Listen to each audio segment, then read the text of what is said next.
empezamos por allá. Hola, buenos días a todos, muchas gracias por la invitación. Mi nombre es María de Lourdes Rosas, vengo de parte del Centro de Derechos Humanos Fray Matías de Córdoba, ubicado en Tapachula, Chiapas.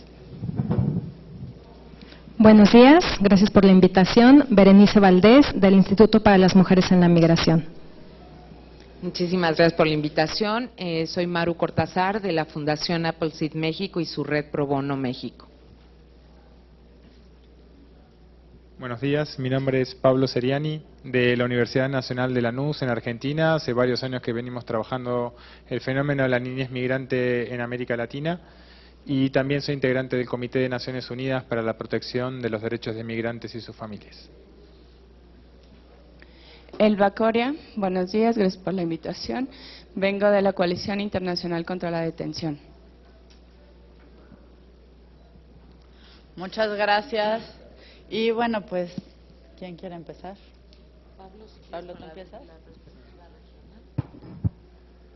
Bueno, buenos días nuevamente. Básicamente lo que queríamos señalar en un contexto o en una coyuntura específica que ha tenido mucha atención en los medios de comunicación en los últimos días y en la agenda política de varios gobiernos de la región, lo que queríamos compartir es la importancia, por supuesto, del tema, pero también la necesidad de que ante esta coyuntura la podamos ver de una manera integral, comprensiva. Es una oportunidad histórica para que los estados de la región aborden un fenómeno tan complejo, tan multidimensional, estructural, como el fenómeno de la migración en general y el de la niñez y la adolescencia en particular.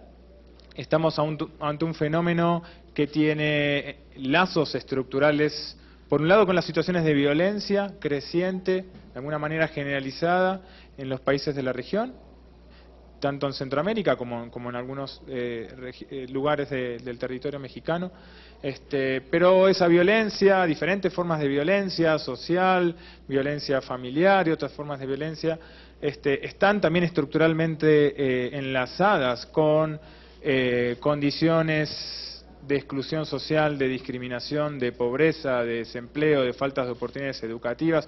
No hay forma de disociar la violencia de los contextos más estructurales que se viven en los países de la región y concretamente en los países centroamericanos. Por eso, teniendo en cuenta que los principios clave de los planes de acción, del plan de acción desarrollado por Centro y Norteamérica en el ámbito de la Conferencia Regional de Migración, esto es, gestión de la migración o gobernanza de la migración, la relación entre migración y desarrollo y los principios de derechos humanos como un eje transversal que los estados de la región se han comprometido para abordar las políticas migratorias y el fenómeno de la migración, consideramos que esta coyuntura representa nuevamente una oportunidad histórica para que los países de la región se comprometan con urgencia en la elaboración de un plan regional de desarrollo humano que aborde de manera estructural, integral, con medidas de corto, de mediano y largo plazo, todas las causas, todos los fenómenos que están generando un incremento de la migración en la región, de la migración de la niñez y la adolescencia, de una migración irregular que tiene imposibilitados, entre otras cosas, escapar de situaciones de violencia o reunificarse con sus familias de una manera regular debido a toda una serie de factores que ha ido incrementando el número de migrantes indocumentados en los Estados Unidos. Una reforma migratoria en ese país es crucial, también para una política de desarrollo humano integral y adecuada e inclusiva en Estados Unidos, pero también para la protección de las familias, para frenar la separación de decenas de miles de familias a través de la deportación, como ha sucedido en los últimos años. También para elaborar, y esto es un deber importante de Centroamérica y México, una política de protección consular desde una perspectiva de los derechos de infancia, que evite, como seguramente dirán mis colegas, situaciones que no deben producirse a partir sobre todo de lo que es la protección que da la Convención sobre el Derecho del Niño.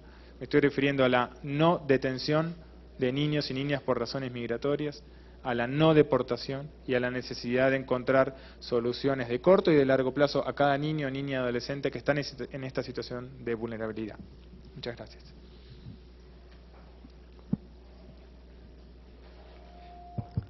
Bueno, pues muchas gracias.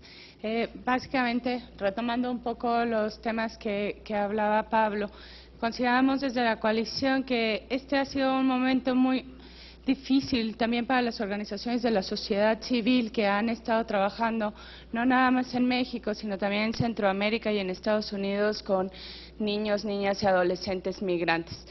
Desde la sociedad civil y también desde varios espacios de gobierno nos preocupa mucho la situación de los niños, niñas y adolescentes y cómo esta situación debe de ser correctamente evaluada para precisamente poner atención a las causas estructurales que están ocasionando la salida de los países. Y parte de esas soluciones estructurales tiene que darse a partir de una atención que sea respetuosa de un marco de derechos, de los derechos humanos de los niños. Y dentro de ese marco nos enfrentamos también a una situación de detención en países como México, incluso en Estados Unidos, a la detención de niños, niñas y adolescentes que por las diferentes causas estructurales a las que ya se refirió Pablo, están saliendo de sus países. Y esa detención genera una serie de vulnerabilidades, en tanto que no se realiza dentro de un marco de protección integral a los derechos, el principal de ellos, el derecho a la libertad. Y eso genera también la falta de esquemas que proporcionen una atención adecuada y un seguimiento adecuado dentro de un marco de evaluación y determinación del interés superior del niño. Entonces, nosotros lo que hemos observado a partir de los diferentes miembros que forman a la coalición internacional en la región de las Américas es precisamente que la detención es uno de los elementos claves para no evadir la responsabilidad en términos de determinar cuáles son las causas que están originando la migración y cómo podemos dar efectiva solución a esas causas a través de la evaluación y la determinación del interés superior del niño. Yo por el momento lo dejaría ahí y daría paso a mis compañeros. Gracias. Nos parece tal vez importante desde Tapachula, Chiapas, de la experiencia concreta de niños centroamericanos que están detenidos, compartir los datos para mostrar cómo la detención y la devolución inmediata, que es lo que de alguna manera se está proponiendo fortalecer desde Estados Unidos, no ha sido, en el caso mexicano, una respuesta no solo acorde a los derechos, sino que tampoco ha sido eficaz.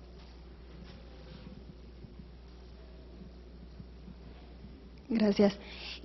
Voy a hablar a partir de las dos medidas actuales en la política migratoria mexicana respecto a la respuesta generalizada que se está dando al fenómeno de la niñez migrante acompañada y no acompañada, que es la detención y deportación automática. Estas dos medidas que el gobierno mexicano está tomando, pues están representando toda una serie de violaciones a derechos de niños y niñas que están entrando por esta frontera sur, una frontera sur de más de 900 kilómetros que no solo comprende el estado de Chiapas, sino comprende otros estados como Tabasco, como Chetumal, como Campeche, donde también se están visibilizando el aumento de entrada de niños y niñas, como es en el caso de Tabasco. Nosotros particularmente estamos ubicados en la frontera sur-sureste, en Tapachula, Chiapas, que colinda con Guatemala, Tecunumán, Talismán, dos puntos de entrada principales de flujos migratorios. Es en este punto donde podemos visibilizar cuáles están siendo los efectos de esta política de detención y deportación automática, ya que es aquí donde se ubica el centro de detención más grande de México y de Latinoamérica, donde tiene una capacidad para más de aproximadamente 1,000 personas, entre ellos niños y niñas, que están siendo detenidos y deportados desde este punto de origen.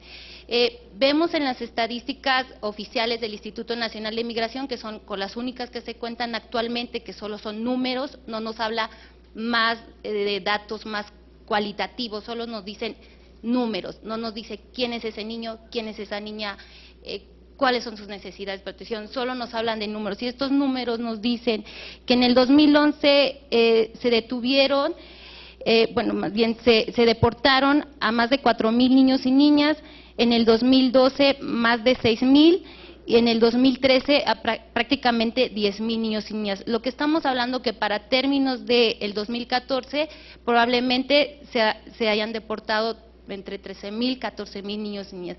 ¿Qué nos quiere decir? Que año con año el aumento ha ido del 50 en 50% aproximadamente. Esto nos dice que la política actual del Estado mexicano de la detención y deportación no está siendo la respuesta para atender las necesidades que requiere cada niño y cada niña que por alguna necesidad, como ya se mencionó, que están saliendo de su país de manera forzada, por el contexto de violencia, por la pobreza extrema, por una serie de violaciones a derechos básicos como salud, educación, que no están teniendo acceso, entran a territorio mexicano y esta es la respuesta que se les está dando. Entonces, ahorita retomo las palabras que estamos en un momento histórico de, como Estado mexicano, conjunto con toda la sociedad civil, organismos internacionales, de ver cuál va a ser la respuesta que se tendría que dar, una respuesta integral en el marco de respeto de derechos humanos de niños y niñas y adolescentes. Gracias. Bueno, es importante también, como dicen mis compañeros, mencionar, y mis compañeras, que debe haber una política estructural en donde se reconozca que las familias son transnacionales, que hay familias en diferentes países y que mientras no haya facilitación en el acceso a la documentación migratoria, las niñas y los niños van a querer seguir migrando para estar con sus madres y con sus padres. Que se tienen que identificar las causas en todo el proceso de la migración, origen, tránsito, destino, retorno. Si no se identifican las causas cuando se está teniendo contacto con las niñas y los niños, no se va a velar por el interés superior de la niñez y se va a afectar. El que la situación de la niñez esté como está en la región es un síntoma de la falta de capacidad de los estados de atender estructuralmente la dinámica de movilidad, las necesidades estructurales, la atención a la violencia de todos los tipos en los estados de origen, tránsito y destino. Hay acciones a corto plazo que se pueden hacer ya. Una de ellas es facilitar la documentación migratoria en el marco del programa de regularización que va a hacer el Instituto Nacional de Migración. Si no se facilita la documentación migratoria para la niñez y para sus padres y sus madres, va a seguir habiendo migración sola, va a seguir habiendo abusos y se va a fortalecer el crimen organizado y la economía negra de la migración. Muchas gracias. Yo quisiera platicar con ustedes otro aspecto. Los recientes comunicados y la información mediática en los Estados Unidos está muy centralizada la migración de los chicos centroamericanos, sin embargo, que no olvidemos a nuestros niños mexicanos. Estamos hablando de los 47,000 casos que se están reportando, que cada uno es una vida, es un niño, no lo olvidemos, es una historia de vida. Pongamos la cara humana. La migración es un evento que es de la naturaleza humana y no la vamos a frenar. Pero de estos 47,000 casos y vidas, son cerca de 11,500 niños mexicanos que están siendo repatriados.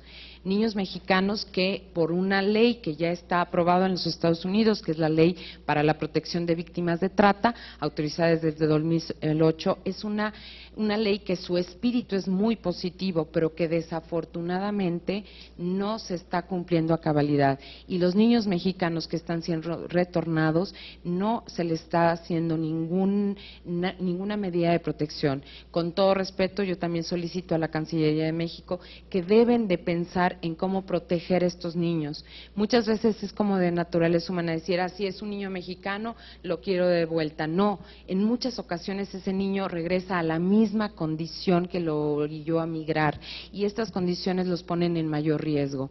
Estados Unidos, al endurecer su política migratoria, cerró la puerta, pero la cerró de su lado y obligó a que las familias que tenían un ciclo migratorio de venir, visitar a la familia, venir a traerles dinero, simplemente lo que hizo es que ya no podían venir. Están haciendo es pedir que les manden a sus niños, están pagando a lo que le llaman coyotes, está aumentando gravemente el negocio de esta migración, como lo decía mi compañera, en el sentido que simplemente ha aumentado un 600% el coste que antes era el cruce. Pero eso sí, ahora nos dicen que garantizan por lo menos 3 cruces. Estos chicos están viviendo lo que es la puerta giratoria. La puerta giratoria es que entran y salen inmediatamente, pero su necesidad es llegar a buscar a su familia, se están exponiendo más, cada cruce es más riesgo y están cayendo en manos desafortunadamente, de las mafias, y esto nos pone en mayor riesgo. Entonces, que no olvidemos, nuestros consulados, nuestra red consular debe velar por la protección de los niños antes de que regresen. Gracias. Bueno, me parece que ha sido muy clara la exposición que han hecho todos. Quienes hoy están aquí son personas que han trabajado directamente con los niños migrantes no acompañados, quienes han sido testigos, como lo comentaban, de niños que tienen un rostro, que tienen nombre, que tienen apellido, que tienen una familia a la que en muchos casos están buscando, que tienen también una comunidad de la que están escapando y que tienen sueños, que son los que están persiguiendo. Hace unos días el presidente Barack Obama reconoció que el número de niños no acompañados que están cruzando la frontera, y lo reconoció como una situación, una crisis humanitaria. Es indignante que esta calificación, digamos, se la ponga la administración que más deportaciones ha hecho en la historia de Estados Unidos, deportando más de 2 millones de personas. Para que nos demos una idea de la política migratoria estadounidense, Estados Unidos gasta lo mismo en deportar migrantes que en capacitar a todos los profesores de primaria y secundaria de ese país, que son alrededor de 2.8 billones de dólares. En los últimos 5 años, más de 72,000 niños mexicanos han sido deportados de Estados Unidos. 3 de cada 4 de estos niños se encontraban solos. Muchos de ellos, se calcula que era el 30%, con menos de 11 años de edad. Y esta problemática, como lo comentaba Maru, no es solamente una problemática que están viviendo los niños centroamericanos, que sí tienen un porcentaje muy alto, pero que no podemos olvidar la responsabilidad que tiene el Estado mexicano de proteger a los niños que van migrando del Estado de México, de Guanajuato, de Jalisco, de Michoacán, de Puebla, de Zacatecas. Un problema, el de la migración, que ha afectado pues ya no solo a una generación de mexicanos. Es preocupante esta situación y más preocupante la cifra de cómo ha estado incrementando. Tan solo en los primeros 4 meses de este año fueron repatriados 6,000 niños. De ellos, 5,000 viajaban solos. Para darles también algunas otras cifras, se ha observado un incremento en las detenciones de niños mexicanos no acompañados por la aduana y protección fronteriza de los Estados Unidos. En 2013 se registraron 17,240 más detenciones a menores que en 2011, que fueron 11,768, es decir, el 155%. Para este año se prevé que se duplique la cifra de 2013. También se observa un incremento en la detención de niños no acompañados de El Salvador, Guatemala y Honduras principalmente. En 2013 se realizaron 20,805 más detenciones que en 2011, fueron 3,093, es decir, un incremento del 529%. En México parece que los derechos humanos y en especial los derechos de los niños, y si estos niños son migrantes no acompañados, pues a veces ni siquiera aparecen en los discursos oficiales. Empezaron a aparecer solo cuando hubo una llamada por parte de los Estados Unidos.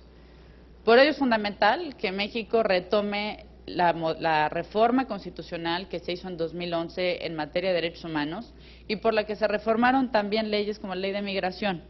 Lo que estamos buscando es que México cumpla con los estándares que México mismo se ha fijado en materia de derechos humanos. Nosotros sí firmamos la Convención de los Derechos del Niño. Nosotros sí hemos firmado 2 de esos protocolos.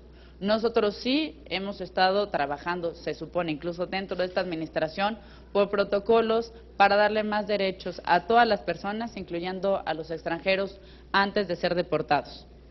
Pero esos son los bonitos discursos que se dan en Ginebra. La realidad de nuestro país, como lo comentaba Pablo, es que México sigue deportando y México sigue deteniendo, aún los casos de niños. Y esto, pues claramente, es violatorio de derechos humanos. Desde el seno de la República y sin duda también a título personal, hemos venido trabajando con las organizaciones. Hay que reconocer el trabajo tan importante que han hecho las organizaciones de la sociedad civil. A pesar de que este problema apenas se hace visible estos días, son las organizaciones quienes han estado trabajando durante años con niños y niñas migrantes no acompañados y quienes han trabajado también en las comunidades de origen. ¿Por qué? Pues porque hacer nada más campañas publicitarias donde se alerte de por favor no migrar o las consecuencias que puedes obtener. Claro que los migrantes saben lo que significa cruzar México. Claro que un migrante que está escapando de Honduras sabe lo que va a ser llegar a Chiapas, tratar de cruzar el territorio nacional y brincar a Estados Unidos. Claro que lo saben. No son las advertencias las que hacen falta. Lo que hace falta es el respeto pleno a los derechos humanos. Y en este sentido estamos trabajando en tres vertientes importantes. El primero es que promovimos desde aquí, desde el Senado de la República, un acuerdo que ya se logró de manera unánime con 164 países del mundo. Desgraciadamente Estados Unidos no es parte de esa organización, en la que México, en una delegación plural de senadores y diputados, nos comprometimos a impulsar que México tenga políticas de no detención, de no deportación y donde se determine claramente el interés superior de los niños y las niñas. Otro tema también muy importante es que estamos impulsando reformas legales para dotar a todas las instituciones mexicanas con capacidades y presupuesto pleno para atender a los niños y niñas migrantes, no solo a los mexicanos que están regresando, sino también a los miles de niños centroamericanos que están llegando a nuestro país y están viviendo, en muchos de los casos, un infierno en vida. Y por último, hemos solicitado al embajador de los Estados Unidos que nos facilite una reunión con el director de la Agencia de Manejo de Emergencias, quien es la persona designada por el presidente Obama para atender este tema de niños migrantes no acompañados. Sí consideramos que este tema es importante que tenga un enfoque regional, pero como se ha mencionado, que tenga, lo dijo Pablo muy claramente, un enfoque de desarrollo regional, que se atienda también, como lo comentaba Maru, como lo comentaban todas las compañeras, que se atienda a los niños mexicanos y que se atienda a la emergencia que se está viviendo en el sur del país y que lo comentaba Gaby. Así que estaremos trabajando en este tema tan importante y hacemos un llamado muy respetuoso a las autoridades mexicanas, respetuoso pero enérgico ante esta emergencia, a que de una vez, desde ahora y hacia adelante, podamos ser ejemplo y no estemos atrasados en la protección que debe dar nuestro gobierno a todo mexicano que está en el exterior y en el que sabemos el 99% de ellos se encuentran en Estados Unidos. No sé si hay algo más que quieran agregar. Estamos a sus órdenes para cualquier pregunta. Sí, gracias. Héctor Gordoa, de Mundo Fox. Rápidamente quisiera ver cuál es la opinión de ustedes, la senadora por supuesto, y de algunas organizaciones. Ayer en la vicepresidenta de la Cámara del área de Seguridad Nacional de Estados Unidos anuncia que se tiene que revisar el TLC, sobre todo en el tema de apoyos para cuestiones humanitarias y dejar de subsidiar a México en particular, porque no ha cumplido con sus responsabilidades en el tema de la situación migratoria y que ha motivado también el tema de seguridad y también el tema de marginación que ha provocado el incremento de migración. ¿Qué opinan? ¿Se tiene que esperar a estas amenazas del gobierno norteamericano de cancelar inclusive recursos en materia de ayuda humanitaria para poder reaccionar como gobierno y como sociedad? El tema y la coyuntura que está viviendo Estados Unidos es política y es electoral.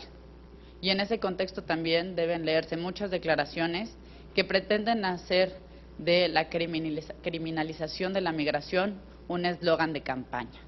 Ir en contra de los derechos humanos, y más en una nación que se construyó a base de migrantes, me parece que es ir en contra de la naturaleza propia del mundo y del ser humano.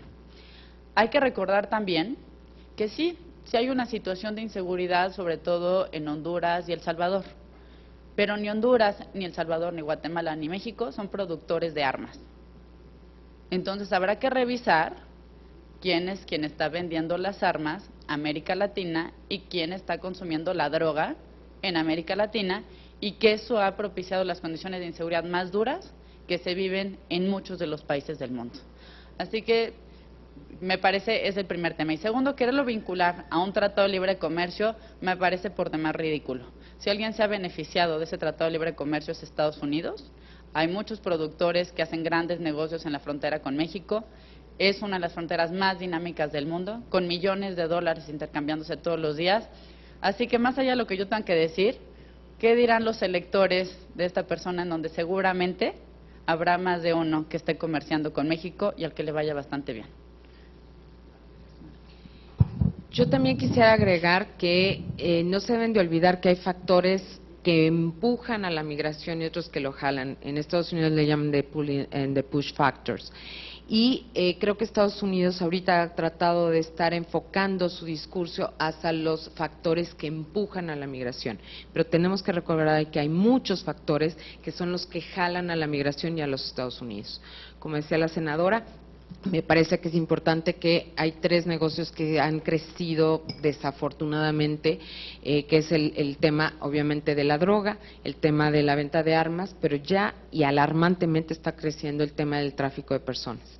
Y esto es un factor que no podemos olvidar. Estados Unidos no creo que tenga la autoridad moral para decir que nada más puede analizar la migración desde un punto de vista de los factores que empujan desde estos países, incluyendo el nuestro. Desafortunadamente en México estamos sufriendo muchos temas.